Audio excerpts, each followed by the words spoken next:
Hello students, আজকের আমি class 11 simple harmonic motion part 9টা করাবো। এই পার্টে আমি শেখাবো যে কোনো একটা সরল দোলক সান্দ্রতাবিহীন কোনো তরলের মধ্যে আন্দোলিত হচ্ছে।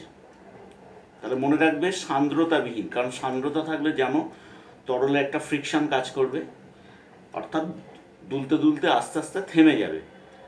এটাই বাস্তবিকই হয়, কিন্তু আমরা ধরে নেব একটা আদর্শ প্রকৃতির তরল যার সান্দ্রতা নেই, তাহলে তার মধ্যে কোনো দোলক সরল দোলগতিতে আন্দোলিত হচ্ছে, তার আন্দোলনের পর্যায়কাল আমরা বার করব। তো লক্ষ্য করো, এই হলো কোনো একটা দোলক। ধরো এই দোলকটা দুলছে, কোথায় দুলছে? বায়ুতে। তাহলে বায়ুতে যদি দোলে তবে তার পর্যায়কাল কি হবে? T is equal to 2 pi root over L by G. এটা বায়ুতে দুললে।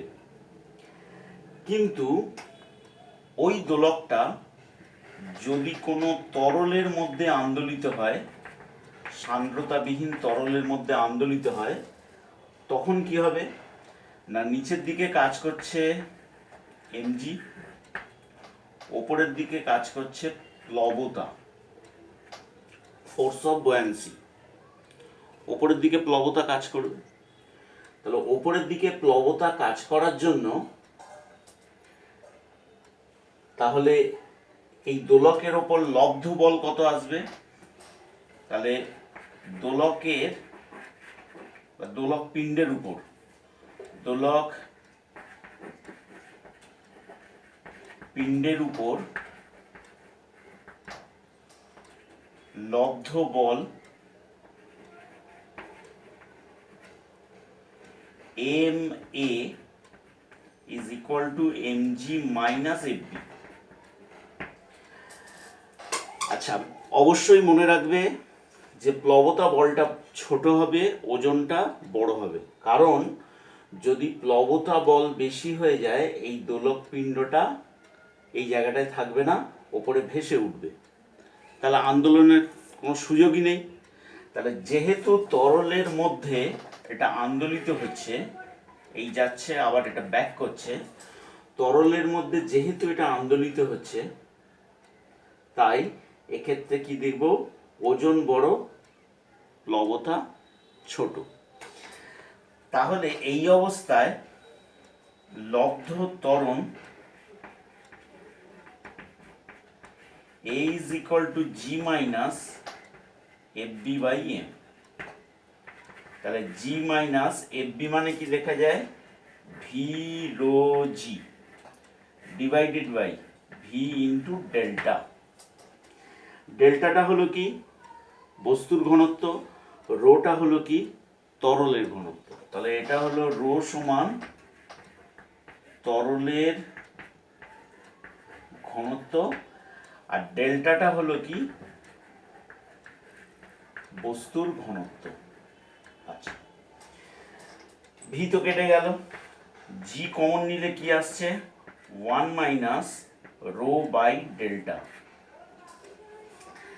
এখন যদি কোশ্চেন দেওয়া থাকে যে তরলের ঘনত্ব বস্তুর ঘনত্বের কে গুণ, এরকম ধরো কোনো কোশ্চেনে দেওয়া আছে তরলের ঘনত্ব বস্তুর ঘনত্বের কে গুণ, তাহলে নিশ্চয়ই rho by delta is equal to K.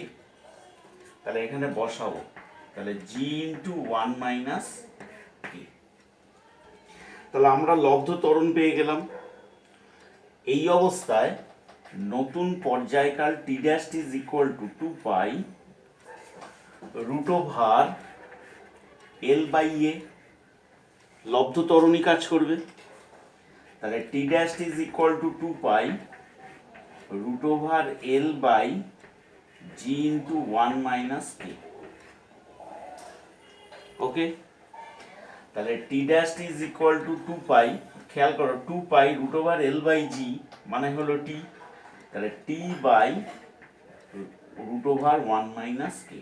তাহলে বর্তমানে ওই দোলকের পর্যায়কাল হবে টি বাই √1 - k। তাহলে এটা একটা খুব ভালো একটা কোশ্চেন, যে তরলের মধ্যে যদি দোলক সান্দ্রতাবিহীন তরলের মধ্যে যদি দোলক আন্দোলিত হয় তবে তার পর্যায়কাল দাঁড়াচ্ছে দিস। ওকে, এইবারে আমরা শিখব যে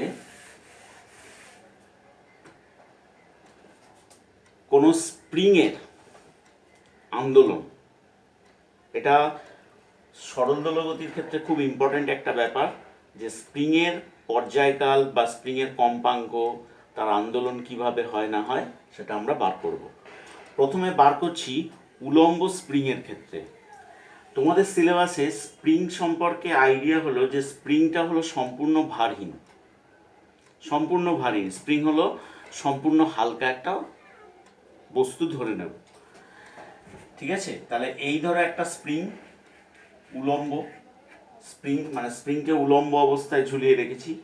যেহেতু এর কোনো ওয়েট নেই তাহলে আপাতত এ বাড়ছে না, কিন্তু যখনই এই স্প্রিংটার নিচে একটা ওয়েট চাপিয়ে দেব, স্প্রিংটা পূর্বের তুলনায় বেড়ে গেছে। কত ওয়েট চাপাবো? এম ভরের একটা বস্তুকে চাপাবো, তখন এটা পূর্বের তুলনায় এল দৈর্ঘ্য বেড়ে গেছে। তাহলে এই বরাবর কাজ করছে এমজি। ওকে, তাহলে আমরা স্প্রিং এর বল ধ্রুবক সম্পর্কে একটা আইডিয়া পেতে পারি। কিরকম না, কোনো স্প্রিং এর উপর, স্প্রিং তো একটা স্থিতিস্থাপক বস্তু, তাহলে স্প্রিং এর উপর যত বাহ্যিক বল প্রয়োগ করা যাবে, অবশ্যই স্থিতিস্থাপক সীমার মধ্যে, যত বাহ্যিক বল প্রয়োগ করা যাবে ততই তার দৈর্ঘ্য বৃদ্ধি হবে। অর্থাৎ দৈর্ঘ্য বৃদ্ধি প্রযুক্ত বলের সাথে সমানুপাতিক, বল বাড়লে দৈর্ঘ্য বাড়বে, ঠিক আছে? তাহলে mg is proportional to L, তাহলে mg is equal to k into L। k কে কি বলবো? k কে অবশ্যই বলবো স্প্রিং এর বল ধ্রুবক। তাহলে k সমান কত আসবে? mg/L। এটা বার করে রেখে দিলাম। এইবার আমরা করব কি,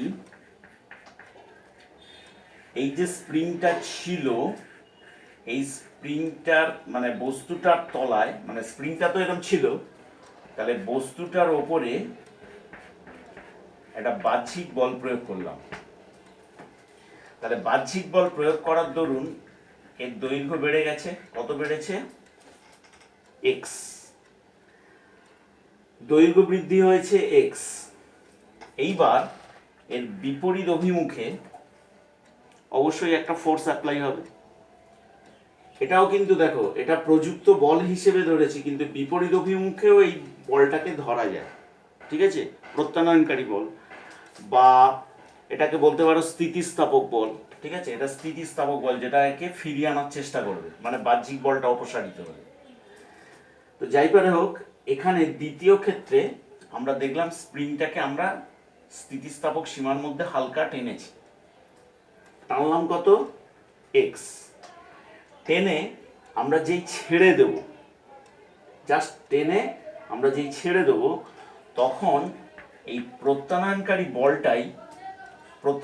বলটাই মানে এই বলের সমান বল একে আবার ব্যাক করাবে, একে আবার সাম্যাবস্থানে আনার চেষ্টা করবে। তাহলে প্রত্যানয়নকারী বল কত? প্রত্যানয়নকারী বল ma is equal to কত আসবে? -f। আবার দেখো, -f মানে আমরা কি লিখতে পারি? kx। -f সমান আমরা কি লিখতে পারি? অবশ্যই -f equal to কি লেখা যায়? kx। তাহলে এই অবস্থায় প্রত্যানয়নকারী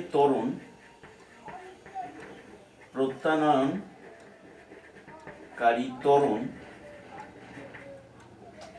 a সমান -k/m ইন্টু এক্স। তো কে একটা ধ্রুবক রাশি, বল ধ্রুবক, এম একটা ধ্রুবক রাশি, যে ওয়েটটা চাপানো আছে তার ভর এম, ঠিক আছে? তাহলে এই গোটা রাশিটাই কনস্ট্যান্ট, মানে কে বাই এমটা কনস্ট্যান্ট। তাহলে আমি বলতে পারবো এ প্রপোর্শনাল টু মাইনাস এক্স। তাহলে যেখানে কে বাই এম কনস্ট্যান্ট, তাহলে কে বাই এম কনস্ট্যান্ট হলে এ প্রপোর্শনাল টু মাইনাস এক্স, অর্থাৎ ত্বরণ সরণের সঙ্গে সমানুপাতিক। ঋণাত্মক চিহ্ন কি বোঝাবে? পরস্পর বিপরীতমুখী। অর্থাৎ বস্তুটাকে, মানে এই বস্তুটা আবার সাম্যাবস্থানে ফিরে আসবে এবং এটা ওপর নিচে সরল দোলগতিতে সম্পন্ন হয়ে দুলবে। এই হলো ব্যাপার।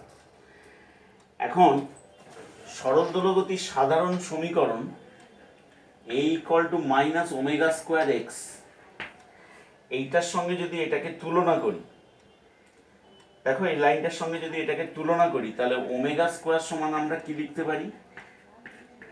কে বাই এম। তাহলে ওমেগা মানে কি লেখা যায়? 2 পাই বাই টি এর হোল স্কোয়ার সমান কে বাই এম।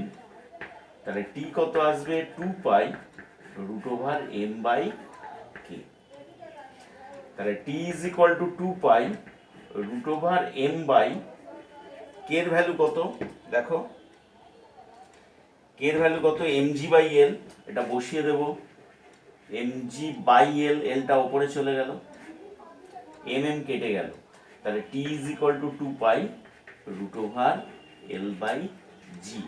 অর্থাৎ বস্তুটা ঝোলানোর দরুন যতটা দৈর্ঘ্য বৃদ্ধি হয়েছে সেটা তো কনস্ট্যান্ট, এবং অভিকর্ষ ত্বরণ কনস্ট্যান্ট। তাহলে পর্যায়কালের সূত্র দাঁড়ালো কত? T is equal to 2 pi root over L by G. তাহলে এটা আমরা পড়লাম কি? উলম্ব স্প্রিং। এখন আমরা পড়ব অনুভূমিক স্প্রিং এর ক্ষেত্রে। অনুভূমিক স্প্রিং খুবই সোজা, কারণ সেক্ষেত্রে অভিকর্ষজ ত্বরণ লাগছেই না, সেক্ষেত্রে কোনো অভিকর্ষজ ত্বরণ কাজেই লাগবে না। লক্ষ্য করো, এই হলো একটা স্প্রিং আছে একটা বস্তুকে সঙ্গে সংযুক্ত হওয়া। খেয়াল করো ওজন কিন্তু নিচের দিকে, এই ওজনটা কিন্তু স্প্রিং এর আদৌ দৈর্ঘ্যের বৃদ্ধি ঘটাতে পারবে না। এইবার আমি যদি এই স্প্রিংটার উপরে একটা বাহ্যিক বল প্রয়োগ করি, তাহলে এম ভরের বস্তু স্প্রিং এর উপরে একটা বাহ্যিক বল প্রয়োগ করা হলো, দৈর্ঘ্য বৃদ্ধি কত? এক্স।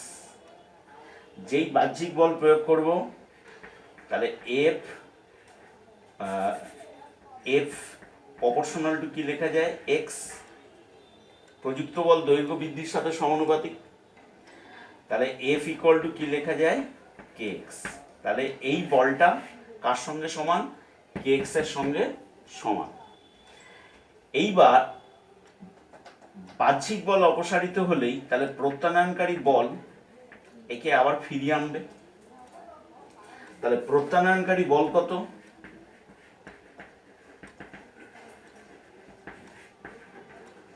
প্রত্যানয়নকারী বল M A is equal to minus F, মানে মাইনাস কে এক্স।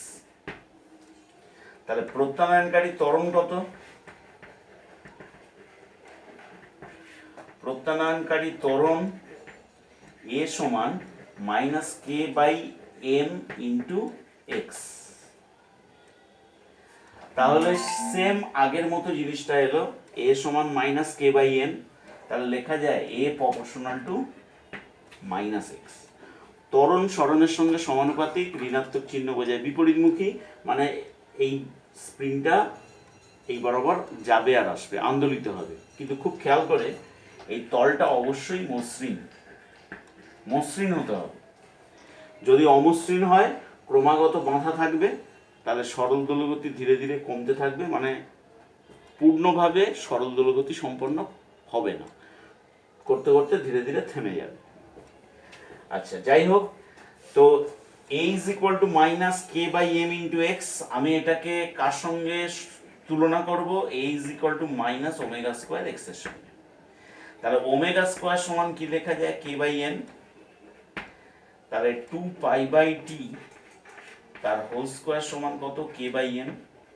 তাহলে t কত আসবে, 2π√m/k। তাহলে এটাই হবে পর্যায়কাল। এখানে কিন্তু কোনো জি বা এগুলো কিছু আসবে না। তাহলে আমরা উলম্ব স্প্রিং পড়লাম, এটা আমরা শিখলাম কি অনুভূমি স্প্রিং এর ক্ষেত্রে আন্দোলনের ত্বরণ বা সরল দোলগতি মেনটেন হচ্ছে তার প্রমাণ এবং তার পর্যায়কাল কি হবে সেটা ব্যাখ্যা করা হলো। স্প্রিং এরই আর একটা জিনিস শিখব। ধরো এরকম একটা মসৃণ তল আছে, এই মসৃণ তলের ওপর একটা এম ভরের ব্লক বসানো রয়েছে এবং দুদিকেই দুটো স্প্রিং দ্বারা সংযুক্ত রয়েছে। এর বল ধ্রুবক k1, এর বল ধ্রুবক k2। এখন এই বস্তুটাকে এদিকে যদি ঠেলে দিই, এদিকে যদি ঠেলে দিই, তাহলে এখানকার স্প্রিংটা সংকুচিত হবে আর এদিককার স্প্রিংটা কি হবে, প্রসারিত হবে। আবার বলছি, এদিকে আমি ঠেলে দিয়েছি, এদিকে আমি বাহ্যিক বলটা প্রয়োগ করেছি, তাহলে এদিকে স্প্রিংটা সংকুচিত হবে। তাহলে কতটা সংকুচিত হবে, k2x। x বলতে যে পজিশনে ছিল সেখান থেকে কতটা সরেছে, তাহলে স্প্রিংটা সংকুচিত হচ্ছে k2x। আবার এদিকে স্প্রিংটা বাড়ছে কত, এদিকে স্প্রিংটার উপরে বাহ্যিক বল কত, k1x। দেখো আবার বলছি, প্রথমে এই অবস্থায় এম ভরটা ছিল, এখানে একটা k2 বল ধ্রুবক আর k1 বল ধ্রুবকের দুটো স্প্রিং দ্বারা দেওয়ালের মাঝখানে আটকে দেওয়া আছে দুটো দেওয়াল। আমি করলাম কি, এম ভরের ব্লককে ডান দিকে ঠেলে দিলাম, মানে এখানে সরিয়ে দিলাম জোর করে। যেই জোর করে সরিয়ে দেব তাহলে এই স্প্রিংটা সংকুচিত হবে। তাহলে কত বল দ্বারা সংকুচিত হবে, k2x। আবার এদিককার স্প্রিংটা প্রসারিত হবে k1x। তাহলে বলা যায় বাহ্যিক বল অপসারিত হলে এই স্প্রিংটা একে ঠেলে দেবে, আবার এই স্প্রিংটা মানে k1 বল ধ্রুবকের স্প্রিংটা একে আবার এদিকে টেনে আনবে। ঠিক আছে, ব্যাপারটা আবার বলছি, বাহ্যিক বল অপসারিত হলে তাহলে k2 বল ধ্রুবক স্প্রিংটা কি করবে, একে এদিকে ঠেলে দেবে। আবার k1 বল ধ্রুবকেও তো স্প্রিং এর প্রসারণ হয়েছিল, সে আবার কি করবে, একে আবার এদিকে টেনে আনবে। তাহলে এই অবস্থায় বাহ্যিক বল অপসারিত হলে প্রত্যানয়নকারী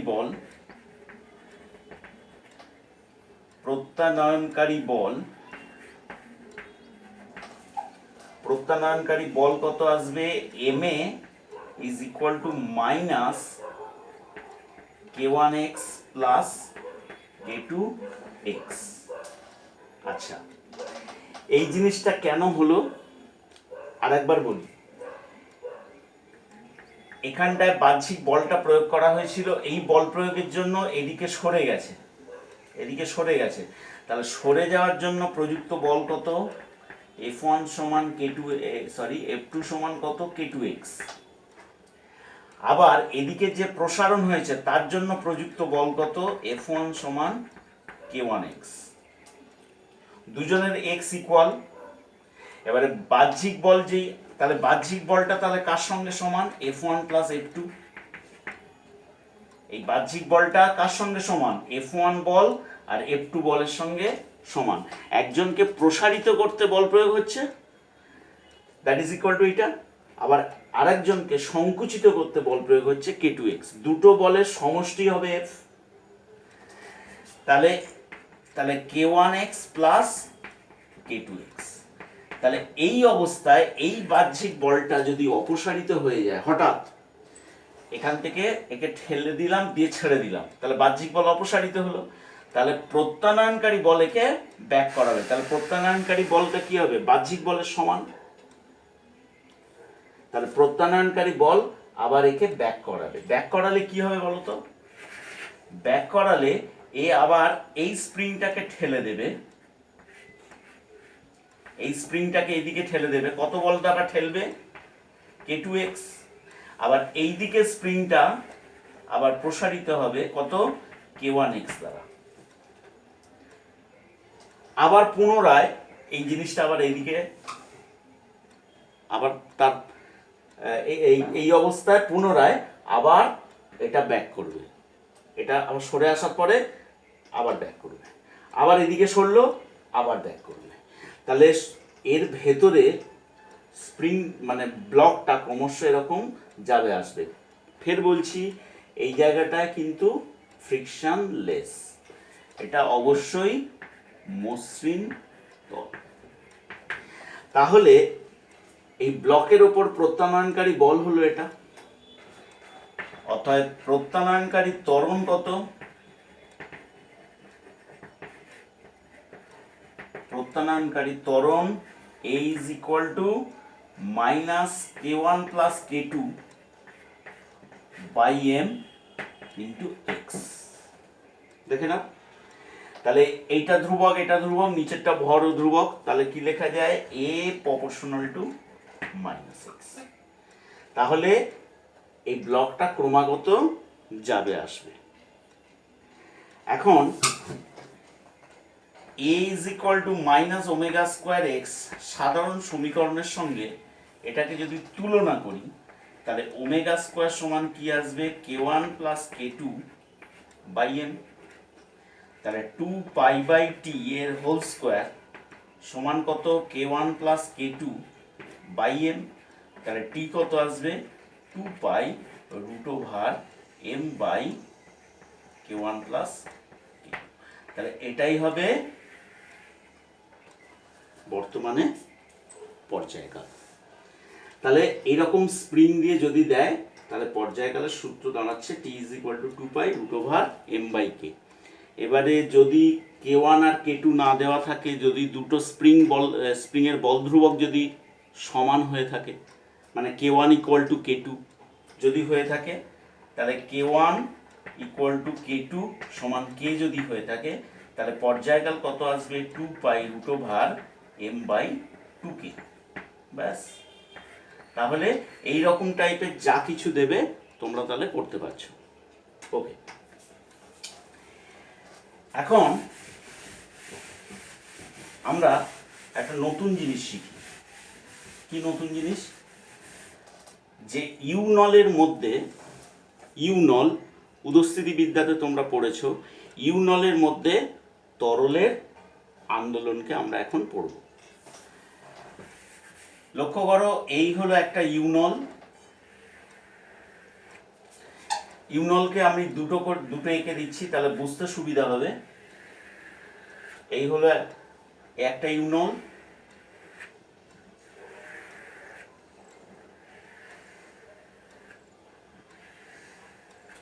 এটা ফিগার 1, এটা ফিগার 2। লক্ষ্য করো প্রারম্ভিক অবস্থায়, আচ্ছা তার আগে বলি ইউনলের প্রস্থচ্ছেদ এক্ষেত্রে আমি ধরে নিয়েছি সুষম, প্রমাণ করতে সহজ হবে। তো এর মধ্যে তরল আছে, তরলের সমুচ্চশীলতা ধর্মের জন্য উভয় নলের তরল একই উচ্চতায় উঠে থাকবে। ওকে, তাহলে এক্ষেত্রে তরলের কত হাইট রয়েছে মনে করে নাও? এল হাইট রয়েছে। তাহলে এই জায়গাটায় তরল রয়েছে এল, এদিকেও তরল রয়েছে এল। তাহলে তরলের মোট ভর, আর এইটাকে অগ্রাহ্য ধরে নিতে পারি, কারণ এটা তো প্রায় এরকম এইখান থেকেই আমরা ধরছি, প্রায় এখান থেকেই ধরছি। তাহলে এই লাইনটার মধ্যে জাস্ট অল্প একটু তরল থেকে যাবে, ওটা জাস্ট অগ্রাহ্য ধরে নিতে পারি। আচ্ছা, তাহলে তরলের ভর কত? তরলের ভর কত আসছে দেখো তো, দুদিকে নলেই কিন্তু আছে, তাহলে তরলের ভর হলো মাস সমান কি লেখা যায় ভলিউম ইন্টু ডেনসিটি। ভলিউম কত আসছে এরিয়া, এরিয়া ইন্টু 2L। কেন 2L? এদিকেও এল আছে এদিকেও এল, তাহলে area into 2L into rho. ঠিক আছে, তাহলে 2AL রো, তাহলে এটাই হবে এই তরলের ভর। ওকে, এখন আমরা করছি কি, এখানটায় আমরা একটা ফু দেব, জাস্ট ব্লো করব, একটু জোরে ফু দিয়ে দেব। জোরে ফু দিলে এখানকার তরলটা নিচে নামবে আর এদিককার তরলটা পূর্বের তুলনায় ওপরে উঠবে। কতটা উপরে উঠবে? যতটা নিচে নামবে এদিকে তরল ততটাই উঠবে। এখন এখানে নামলো কত? x, আর এদিকে উঠেছে কত? এদিকে উঠেছেও x। এখন আমি যদি দেখি ঠিক এই বিন্দুতে কতটা চাপ প্রয়োগ হচ্ছে, উদস্থিতিবিদ্যাতে কিন্তু আমরা এগুলো পড়েছি। এই বিন্দুতে কতটা চাপ প্রয়োগ হচ্ছে? এই বিন্দুতে চাপ হলো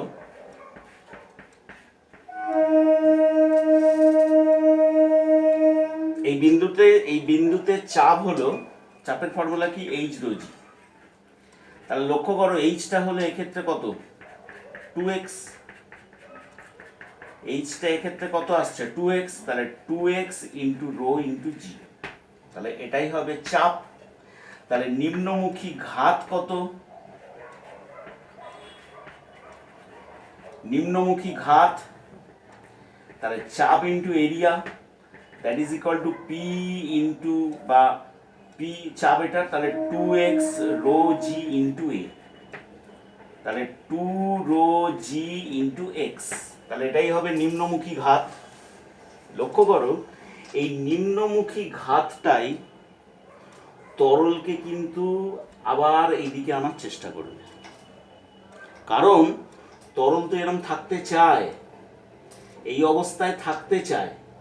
তাকে ফু দেওয়া হয়েছে, ফু দিয়ে জোর করে এদিকে ঠেলে তুলে দেওয়া হয়েছে। তাহলে নিশ্চয়ই যে বল দ্বারা একে ঠেলে তোলা হয়েছে তার পরিমাণই এটা।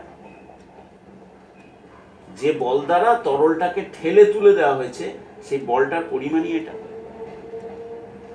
এখন এই ফু দেওয়াটা যেই বন্ধ করে দেব, সঙ্গে সঙ্গে এই নিম্নমুখী ঘাত বা নিম্নমুখী বল একে আবার ব্যাক করাবে। তাহলে এটাই প্রত্যানয়নকারী বল হিসেবে ক্রিয়া করবে। তাহলে প্রত্যানয়নকারী বল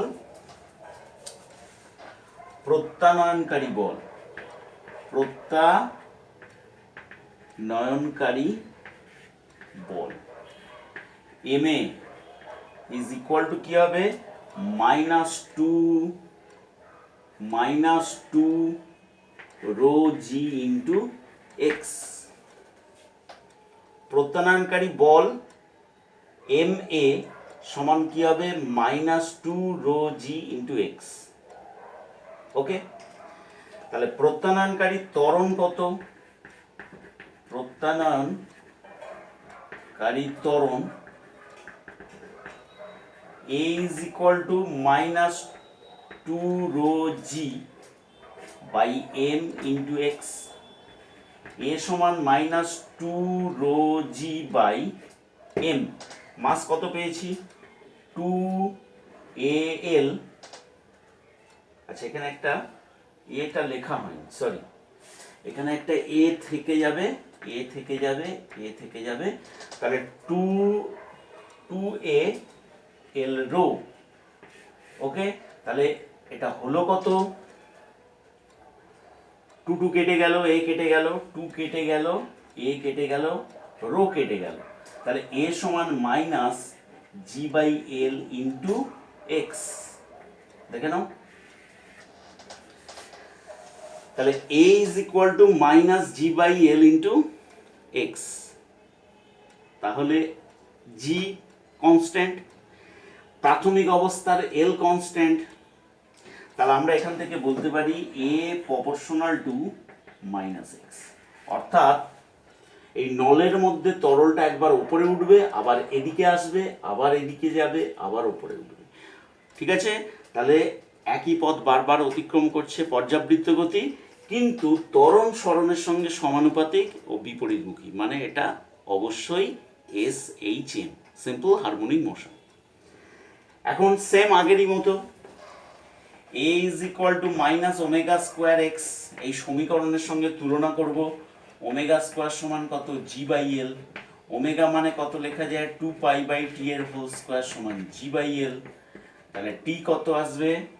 t ইজ ইকুয়াল টু আসবে 2π√L/G, অর্থাৎ পর্যায়কাল দাঁড়ালো এটা। তাহলে এই হলো ইউ নলের ক্ষেত্রে তরলের আন্দোলন। আচ্ছা, এখন আমরা পড়ব একটি চোঙাকৃতি পাত্রের মধ্যে কিছু পরিমাণ গ্যাস পৃষ্ঠন দ্বারা আবদ্ধ রয়েছে। এখন পৃষ্ঠনের উপর যদি আমি বাহ্যিক বল প্রয়োগ করি, তাহলে পৃষ্ঠনটা ঠিক আগের জায়গা থেকে একটু নামবে। এখন বাহ্যিক বল অপসারিত হলে পৃষ্ঠন আবার, মানে গ্যাস পৃষ্ঠনকে ঠেলে ওপরের দিকে তুলে দেবে। তার জন্য পৃষ্ঠনটা কি হবে? বারে বারে ওপরে নিচে যাবে আসবে, অর্থাৎ সরল দোলগতি মেনটেন করবে। তার প্রমাণটা আমরা এখন করব। ধরো এই হলো একটা চোঙাকৃতি পাত্র, আর এই হলো পৃষ্ঠন। ওকে, তাহলে এর মধ্যে কিছু পরিমাণ গ্যাস আবদ্ধ রয়েছে। কতটা গ্যাস আবদ্ধ রয়েছে? আচ্ছা, তার আগে বলি কতটা লেন্থ। এটার লেন্থ L, তো এটার ক্ষেত্রফল কত? ক্ষেত্রফল হলো A। তাহলে কত আয়তনের গ্যাস রয়েছে? আয়তন V সমান L। চাপ কত?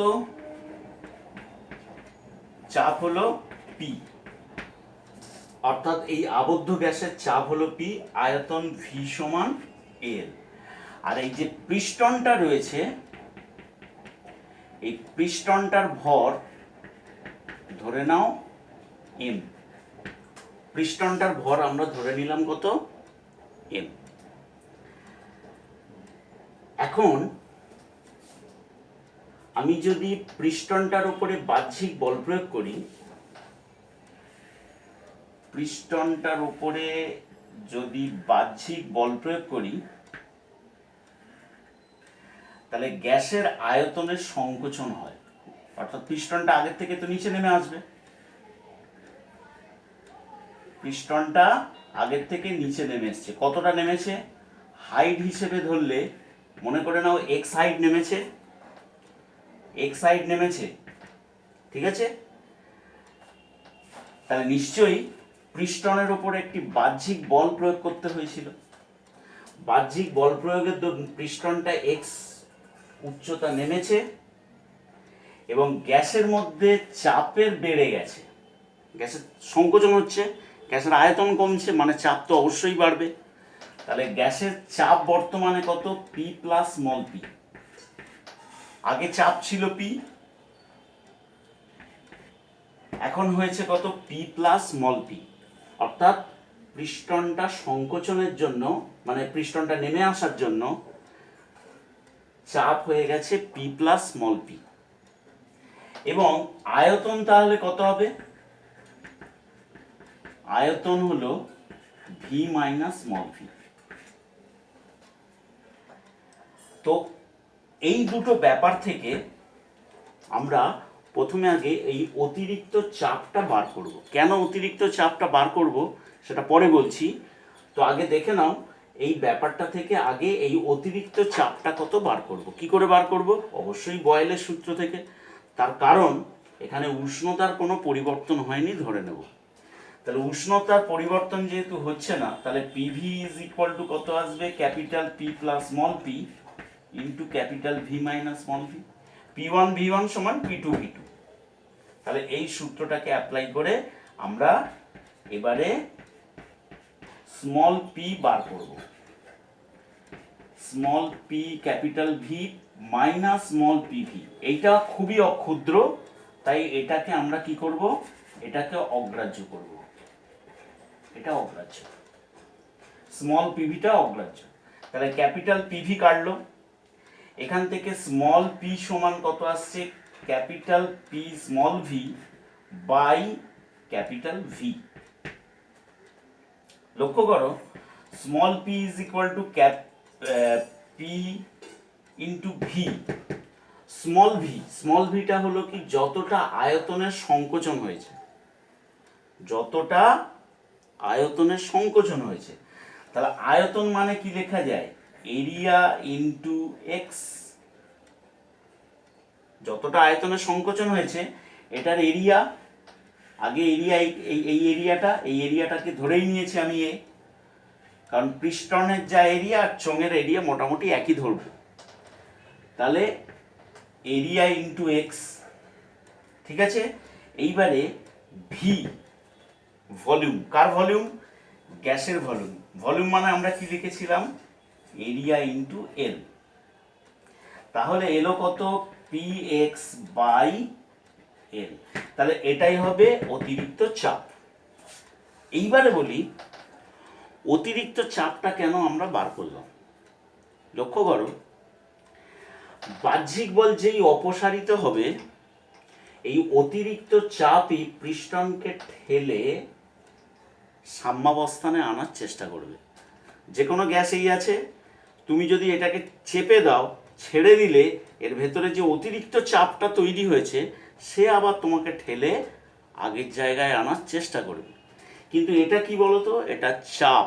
চাপ মানে কি, এই ধরো পৃষ্ঠন, প্রত্যেক কটা বিন্দুতে এইটা কাজ করছে, মানে পৃষ্ঠনের প্রতি কটা বিন্দুতে পি এক্স বাই ক্যাপিটাল এলটা কাজ করছে।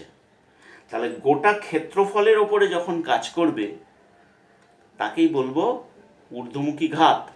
তাহলে এই চাপটা পৃষ্ঠনের ওপর যে ঊর্ধ্বমুখী ঘাত প্রয়োগ করে, তাহলে ঊর্ধ্বমুখী ঘাত এফ ইজ ইকুয়াল টু অতিরিক্ত চাপ ইন্টু ক্ষেত্রফল। এই ঊর্ধ্বমুখী যে ঘাতটা প্রয়োগ করবে এই চাপটা, তাহলে small P into A, that is equal to কি লেখা যায়, capital P A X by L. তাহলে এই ঊর্ধ্বমুখী ঘাতটা প্রয়োগ করবে। এই ঊর্ধ্বমুখী ঘাতটাই হলো প্রত্যানয়নকারী বল। কারণ আমি প্রযুক্ত বল প্রয়োগ করেছিলাম, দেখো এটাই, যেটা প্রযুক্ত বল ঊর্ধ্বমুখী ঘাতও সমান হতে হবে, তো তবে তো আবার ব্যাক করবে।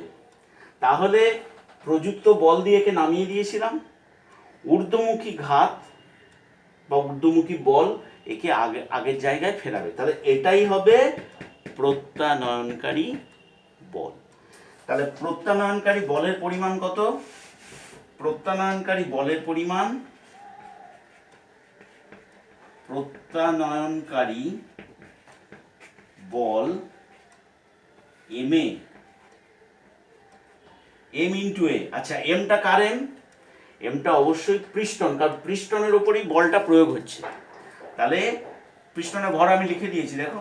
তাহলে M A is equal to minus F, মানে minus P A by L into X. তাহলে এটাই হবে প্রত্যানয়নকারী বল। তাহলে প্রত্যানয়নকারী ত্বরণ কত, minus P A by M L into X, P A by M L into X. দেখো প্রত্যেক কটা জিনিসই কিন্তু কনস্ট্যান্ট, প্রত্যেক কটা বলতে পি এ এম এল, প্রত্যেক কটা জিনিস কনস্ট্যান্ট। গ্যাসের সাম্যাবস্থায় গ্যাসের চাপ সেটা ধ্রুবক, চোঙের ক্ষেত্রফল সেটা ধ্রুবক, পৃষ্ঠনের ভর এম ধ্রুবক, গ্যাসটা প্রাথমিক অবস্থায় যে দৈর্ঘ্য ছিল সেটা ধ্রুবক। তাহলে এটা যদি ধ্রুবক হয় তাহলে এ প্রপোর্শনাল টু মাইনাস এক্স, অর্থাৎ পৃষ্ঠনটা গ্যাসের মধ্যে যাওয়া আসা করে, চোঙের মধ্যে যাওয়া আসা করবে, পৃষ্ঠনটা চোঙের মধ্যে ক্রমাগত যাওয়া আসা করবে, এবং এ প্রপোর্শনাল টু মাইনাস এক্স মানে ত্বরণ সরণের সঙ্গে সমানুপাতিক, ঋণাত্মক চিহ্ন কি বোঝাচ্ছে? বিপরীতমুখী, তাহলে পিস্টনটা SHM মেনটেন করবে। এই অবস্থায় আমরা বলতে পারি ওমেগা স্কোয়ার সমান কত? PA/ml। তাহলে এখানে পর্যায়কাল 2π/t এর হোল স্কোয়ার সমান PA/ml। তাহলে এক্ষেত্রে t কত? 2π√ml/pa। 2π√ml/pa। তাহলে এটাই হবে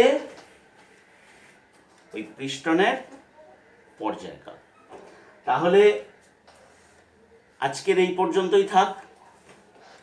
এর পরের দিন আরো উদস্থিতিবিদ্যা সংক্রান্ত বা স্থিতিস্থাপকতা বল সংক্রান্ত আমরা সরল দোলগতির বিভিন্ন জিনিস পড়ব।